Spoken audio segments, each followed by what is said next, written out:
Bonjour à tous et bienvenue sur la chaîne Personne Connaît. Vous l'avez sûrement remarqué, le terreau coûte de plus en plus cher, année après année, et il est de moins en moins efficace. Et bien du coup, moi ça j'en ai marre. Si je fais un potager, bon c'est bien sûr pour manger des légumes d'une excellente qualité, mais c'est également pour pouvoir faire des économies sur le très long terme.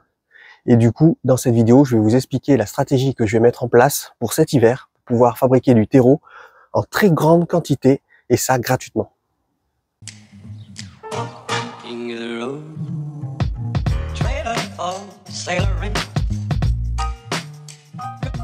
Pour fabriquer son propre terreau, c'est assez simple, je vous l'avais déjà expliqué dans cette vidéo-ci, mais grosso modo, il vous faut 50% d'un compost bien équilibré et bien mûr, mélangé à 25% de sable et 25% d'argile. Et en mélangeant le tout, ça donne un terreau idéal pour pouvoir faire vos semis et vos plantations. Du coup, dans cette vidéo, on va pas fabriquer un composteur, mais on va fabriquer deux composteurs. Pourquoi deux? C'est parce que je vais scinder mon compost en deux. Je vais faire un composteur pour les déchets qui vont mettre plus d'1 an à se décomposer, comme par exemple le marc de café et les toilettes sèches. Parce que le marc de café, si on l'utilise trop mûr, il peut être un frein pour la croissance des plantes. Et les toilettes sèches, c'est pour pouvoir être sûr de tuer tous les organismes pathogènes et pour éviter de contaminer le potager. Et le deuxième composteur, ça va être un composteur très grand format qui lui va permettre de composter une très grande quantité et pouvoir fabriquer une grande quantité de compost. Et lui, à l'intérieur, on va y mettre du fumier de cheval qui sera prêt à être composté déjà. Et on va y mettre également les déchets de cuisine et aussi les feuilles mortes et tout un tas d'autres déchets verts. En fait, le gros composteur va nous permettre de fabriquer un compost dans environ 3 mois. Et le petit composteur, on le remplira et on n'y touchera pas avant plus d'1 an. Pour le grand composteur, c'est un composteur qu'on va fabriquer ensemble en palette de récupération. Et pour le petit composteur, c'est un composteur qui m'a été offert par la mairie, qu'on va légèrement modifier. Et d'ailleurs, n'hésitez pas à vous renseigner auprès de votre propre mairie, peut-être que eux aussi, ils offrent des composteurs. Pour réaliser le premier composteur, le composteur en palette, mais bien entendu, qu'est-ce qu'il nous faut? Des palettes. Du coup, là, j'ai 3 palettes. J'ai pris avec moi l'huile de lin, qui est ici, qui va permettre de protéger le bois des palettes et éviter qu'il pourrisse. Et du coup, j'ai rempli un bol, j'ai un pinceau, et je vais recouvrir toutes ces palettes avec une première couche d'huile de lin. Il ne faut pas hésiter à mettre une très grosse couche pour que ça pénètre bien à l'intérieur du bois.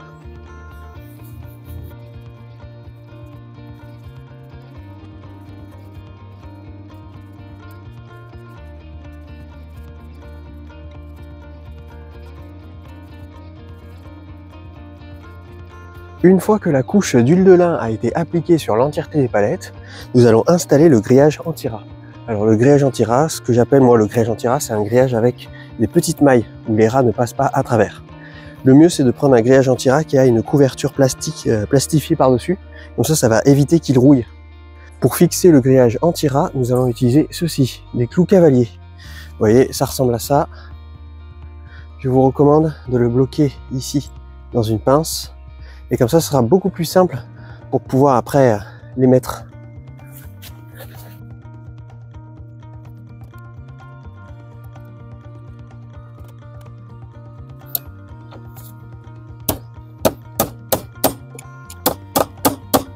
J'ai fini de mettre le grillage anti-rat. Maintenant, je coupe le surplus avec la pince coupante. Vous voyez tous les petits fils de fer ici qui sont pointus. On va les recourber vers l'intérieur. Comme ça va éviter qu'on se blesse après par la suite. Maintenant que cette partie-là est finalisée, le composteur, on va le redresser, voir la superficie qu'il va prendre.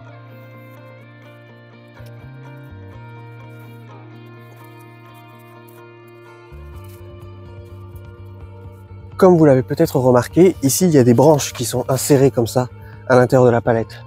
C'est fait exprès. En fait, j'ai fait des premiers tests avant de vous faire la vidéo pour être sûr que mon système fonctionne bien.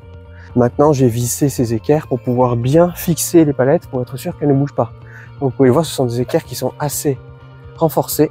Là, elles sont larges, elles sont bien renforcées. Comme ça va pouvoir supporter le poids du compost à l'intérieur.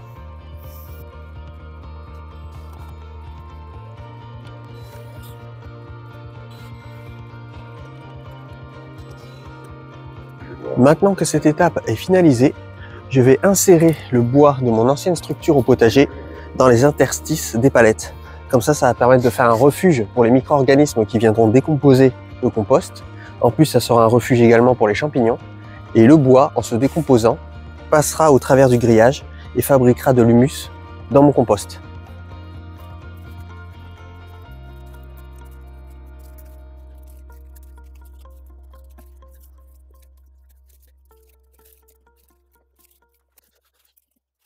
Bon, voilà où j'en suis. Je vais appliquer une seconde couche d'huile de lin, histoire de finaliser le tout. Maintenant que le bois a bien bu la précédente couche. Et après, ce sera enfin terminé. Et on va voir ce que ça donne, ce composteur-là. Et je vous montrerai le second composteur.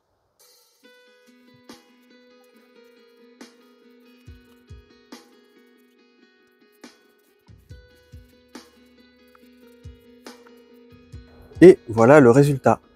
Alors j'ai hésité à mettre un couvercle par-dessus pour pouvoir protéger le compost du lessivage, mais au final je vais utiliser cette bâche qui est une bâche en géotextile biodégradable, du coup qui ne laissera pas de particules de plastique dans le compost. Et après plus tard je verrai ce que ça donnera, peut-être que je mettrai un couvercle plus tard. Ensuite j'ai hésité à mettre un grillage aussi au sol pour éviter que les rats ils creusent en dessous et remontent par le dessous. Mais le truc c'est que vu que je compte mélanger le compost à la terre de mon jardin, qui est une terre argileuse, pour pouvoir l'enrichir en argile, et ben du coup je ne vais pas mettre de grillage. Et puis même quand je vais devoir retourner le compost régulièrement à la fourche, les dents de la fourche pourraient se prendre dans le grillage au sol. Donc voilà, ça c'est le compost pour pouvoir fabriquer du terreau en très grande quantité. Là je vais pouvoir mettre tout ce qui est compost, déchets de cuisine, je vais pouvoir mettre aussi du fumier de cheval et plein d'autres choses. Et maintenant on va voir l'autre composteur, le composteur qui est lui long terme. Il est ici. Et donc ça, le composteur long terme, je compte laisser le compost à l'intérieur plus d'1 an pour qu'il soit bien décomposé. Donc dedans, je vais y mettre tout ce qui met plus d'1 an pour se décomposer, c'est-à-dire le marc de café et les toilettes sèches. Parce que les toilettes sèches, il faut pouvoir tuer tous les organismes pathogènes qu'il y a dans les excréments humains. C'est très important, sinon on peut contaminer son potager. Donc du coup voilà, ça va être le composteur où je m'en servirai que 1 an plus tard, quand il sera bien rempli. Et on peut voir, il est plutôt pas mal. J'ai déjà mis quelques trucs à l'intérieur. Et là, ce que j'ai fait, c'est que j'ai mis un grillage comme l'autre, un grillage anti-rat, et je l'ai passé dessous. Il est à l'intérieur. Là, je l'ai fixé ici avec des agrafes. Je l'ai fixé également ici pour qu'il remonte. Et là, du coup, les rats, ils ne peuvent pas aller à l'intérieur. Ils ne peuvent pas faire de nid à l'intérieur. Et il est totalement protégé. Il y a juste devant où là, j'ai pas mis de grillage parce que quand je vais récupérer le compost, je vais ouvrir ici. Et du coup, si j'avais agrafé un grillage ici, là, ça serait plus compliqué pour récupérer le compost. Mais le grillage, il est quand même là, bien collé. Et voilà, compost qui, lui, je ne pourrai m'en servir que dans plus d'1 an. Et celui-là, je vais réaliser du compost en très grande quantité et fabriquer mon terreau avec. Maintenant que le composteur a été finalisé, bien évidemment, il va falloir le remplir. Et je ne produis pas assez de déchets de cuisine, ni assez de déchets verts pour pouvoir remplir un tel composteur. Donc du coup, on va aller chercher de quoi le remplir ensemble. J'ai pris des sacs plastiques, j'ai mis une nappe cirée pour pouvoir protéger la voiture, et on y va. Et voilà, on est arrivé. C'est un tas de fumier qui est laissé à libre disposition par un centre équestre qui est pas très loin de chez moi. Du coup, j'y vais tout le temps, ça doit rappeler des souvenirs à certains. Et maintenant, j'ai plus qu'à aller remplir mes sacs.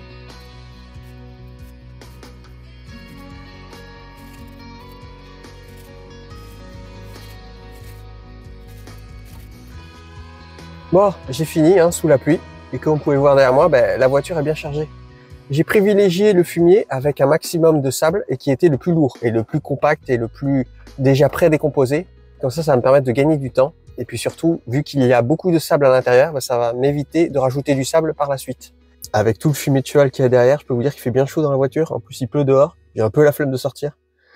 Et du coup, ce que j'aimerais vous faire remarquer, c'est que les seuls entrants dans mon potager, c'est du fumier de cheval, de la paille de fumier de cheval, mes propres déchets verts, mes propres déchets de cuisine et également du terreau. Et c'est pour ça que si je fabrique mon propre terreau, je n'aurai plus rien à apporter du commerce. Et ça me permettrait de faire énormément d'économies. Bon, vous voulez voir le résultat? Plus tard, je vais y rajouter à l'intérieur de l'argile. Je vais continuer d'y mettre mes déchets de cuisine. Et j'y mettrai peut-être du sable, ça dépend de la teneur en sable qu'il y aura. Et l'ensemble, je le couvre avec cette bâche. C'est une bâche en géotextile. C'est un genre de feutre qui est biodégradable. Et en fait, ça va me permettre de stopper les grosses pluies et ça va éviter le lessivage et garder tous les bons nutriments à l'intérieur. Mais ça laisse quand même passer l'eau. Là, vous voyez, c'est détrempé. Donc, ça va continuer d'humidifier.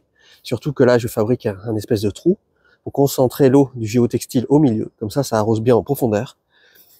Et voilà ce que ça donne. Alors bien évidemment, tout ça, ça va bien réduire, hein. Là, ça va quasiment, une bonne partie va disparaître, ça va bien réduire, va bien se compacter. Et du coup, après, ce que je vais faire, je vais rajouter encore du fumier, et encore du fumier, et encore du fumier. Parce qu'à force de le mélanger à la fourche, et de le retourner, une bonne partie va disparaître, quoi. En continuant de m'occuper de ce compost tout l'hiver, en y rajoutant régulièrement des matériaux qui vont se décomposer, comme des feuilles mortes ou des déchets verts, et à la fin, normalement, d'ici 3 mois, je devrais avoir réussi à fabriquer énormément de terreau pour pouvoir faire mes semis pour mon potager d'été. Et vous pourrez bien entendu suivre tout ça sur cette chaîne YouTube, l'avancée de ma fabrication limite industrielle de mon propre terreau, avec la combinaison de mon compost, du sable et de l'argile. Et avec ça, je devrais pouvoir fabriquer une bonne quantité de terreau, suffisamment pour pouvoir peut-être faire tous les semis de mon potager. Et du coup, je n'aurai plus besoin d'acheter grand chose du commerce et je serai beaucoup moins dépendant de la société de consommation. Merci énormément aux membres de la communauté qui permettent la survie de la chaîne en me soutenant financièrement, soit via le Tipeee, soit en cliquant sur le bouton rejoindre de la chaîne. Bien sûr, on continuera le suivi et à la fin on fera des tests de semis pour voir si mon terreau est plus efficace que celui du commerce.